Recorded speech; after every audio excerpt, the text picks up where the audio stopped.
Pemirsa, ada beberapa resistensi di kalangan masyarakat terkait dengan kemunculan perda-perda yang menurut pembuatnya adalah perda syariat Islam ini. Dan tentu saja kita akan tanyakan kepada Mbak Nini bahwa ini kan tidak semata-mata hanya sekedar suka atau tidak suka, atau soal sentimen dan rasa keagamaan tertentu yang terkait dengan perda-perda tersebut. Nah, mungkin Mbak Nini bisa menjelaskan mengapa sebenarnya perda-perda ini kemudian juga mengalami resistensi satu sisi, dan yang kedua barangkali terkait dengan mengapa sih ini disebut perda syariat Islam menurut mereka, begitu temuan dari Komnas. Ya, salah satu contoh misalnya perda yang dikeluarkan oleh Provinsi Nusa Tenggara Barat ya. Mereka membuat pengaturan tentang bahwa anak-anak yang mau masuk sekolah SLTP itu harus bisa membaca Al-Quran, gitu. SLTP ya? SLTP harus bisa membaca Al-Quran. Nah, tentu ini yang tadi sudah disinggung oleh Ibu Maria dengan baik adalah tidak harmonis dengan kebijakan di tingkat nasional soal kewajiban belajar 9 tahun itu. Wajib belajar 9 tahun, tidak ada persyaratan itu. Pertanyaannya adalah kemudian, loh apakah ini salah? Kalau berupa himbauan, itu saya kira tidak ada masalah. Kalau itu berupa himbauan. Lalu kadang-kadang selalu disampaikan, lah ini himbauan kan hanya untuk mereka yang beragama Islam. Sebagai himbauan itu sangat baik, tetapi secara kontekstual dia tetap mendiskriminasi. Kenapa mendiskriminasi? Karena gitu, tidak banyak anak-anak yang punya kesempatan untuk belajar Al-Quran. Mungkin secara ekonomi tidak memiliki kemampuan untuk belajar di dua tempat ya, sekolah umum dan sekolah agama misalnya. Apalagi kalau di rumah misalnya kedua orang tuanya juga tidak memiliki kemampuan membaca Al-Quran. Sehingga anak-anak yang kemudian diidentifikasi bisa memasuki sekolah-sekolah favorit itu hanya anak-anak yang memang memiliki kesempatan secara ekonomi, memiliki kesempatan waktu untuk belajar di dua tempat itu. Memang dia sudah lancar membaca Al-Qur'annya.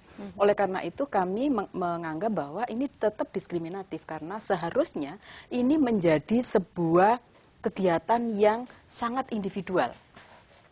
Dan itu perda ya, dan jadi ada perda itu ditujukan kepada agama tertentu itu iya, kan? Iya betul, padahal ini kan harusnya bersifat umum. Persis, gitu. Persis. Oke. Kalau Mbak Maria, bagaimana ngelihat itu? Kenapa muncul resistensi sebenarnya? Iya, ya saya sebenarnya kalau lihat himbauannya, maksudnya. Kalau himbauan baik, nggak apa-apa, tapi kalau peraturan. Ini kan semangat bagaimana mengamalkan agamanya, gitu ya. Tetapi begitu dia sebagai pejabat publik, sebagai pejabat negara, saya kira harus melindungi semua warga negara apapun agamanya, gitu. Jadi ketika kemudian dikemas menjadi sebuah kebijakan yang hanya menjadi monopoli agama tertentu, ini kategorinya menjadi diskriminatif. Saya kira ini yang harus dilihat. Lalu yang kedua, kenapa ini menjadi resisten? Karena saya kira dari sisi ketatanegaraan kita itu bertentangan kan, undang-undang yang di atasnya bertentangan juga dengan konstitusi, bertentangan juga dengan misalnya kalau konteksnya konteks perlindungan anak, bertentangan juga dengan undang-undang perlindungan anak, karena wajib belajar 9 tahun itu tidak mensyaratkan orang bisa sekolah harus dengan bisa membaca Al-Quran. Gitu. Siapapun anak warga negara kita gitu ya, justru yang buta huruf ini kita angkat, kita didik, kita wajibkan untuk supaya memperoleh akses pendidikan 9 tahun dan itu gratis, difasilitasi oleh negara. Tapi dengan persyaratan malah ini dipersulit kan berarti. Malah kemudian kan terdiskriminasi. Bagaimana anak-anak yang tidak bisa membaca Al-Quran? Atau kalau misalnya dilihat lebih jauh, apakah juga ini sisi lain ada kekhawatiran misalnya satu sisi bahwa negara ini mau dibawa ke arah mana nih gitu misalnya. Sementara kita punya landasan Pancasila yang itu tentu mesti kompatibel untuk semua warga negara. Mbak Maria apa juga melihat bahwa ada unsur tarik-menarik agak ideologis begitu ya? Saya kira faktornya mungkin politis ya, kepentingan politik dari para pembuat kebijakannya tentu saja saya kira, karena mungkin melihatnya aspek mayoritas di tempat tertentu misalnya. Tetapi saya ingin mengajak pada bagaimana prinsip Islam ya, saya ingin mengajak ke sana gitu ya. Bagaimana Rasulullah memperlakukan mereka yang non-Muslim ketika itu.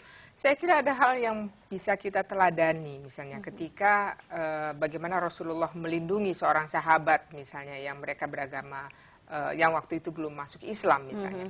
Bagaimana memberikan penghargaan termasuk juga berpartisipasi dalam kebijakan-kebijakan Rasulullah waktu itu misalnya ketika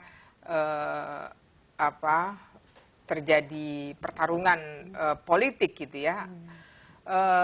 Dan tetap bisa berdampingan ya Mbak Maria ya. Bisa berdamai bahkan Rasulullah sendiri pamannya, misalnya kalau tidak salah paman Rasulullah dan ada seorang sahabat yang waktu itu justru ketika kalau mau aman maka kira-kira bersembunyilah di rumahnya Abu Sufyan. Gitu. Padahal Abu Sufyan waktu itu belum masuk Islam gitu, yang justru memerangi Islam waktu itu. Gitu. Jadi ini yang kemudian saya kira sebuah penghargaan bagaimana Rasulullah kondusif ya. Iya, bisa berkomunikasi dengan baik gitu ya, bahkan bisa menitipkan sejumlah umat Islam yang supaya aman dititipkannya di rumahnya Abu Sufyan. Ini kan dari satu sisi sangat punya feeling politik yang sangat tinggi. Bagaimana melindunginya? Harus berdampingan, harus bisa bersama-sama. Ya, harus bisa bersama-sama. Bahkan ya tentu saja waktu itu kan Islam masih minoritas gitu ya, tetapi saya tidak melihat ininya substansinya bahwa bagaimana Rasulullah bisa berdampingan dengan baik, bisa bekerja sama dengan baik gitu ya, dengan seorang yang sebenarnya beliau Abu Sufyan ini kan awalnya kan musuh dari Rasulullah gitu. Menarik Ya, sekali. saya kira ini yang penghargaan ya. ini yang kemudian dalam konteks Indonesia menurut saya jauh dari yang substansi yang kita harapkan gitu. Oke, jadi ada deviasi. Iya, iya. Baik, Mbak Maria, Mbak Nini, kita nanti akan diskusikan lagi, terutama masih soal aspek-aspek apa yang dilanggar ya dari perda ini kaitannya dengan penegakan hak asasi manusia. Pemirsa jangan kemana-mana karena kita masih akan lanjutkan diskusi kita setelah satu yang ini.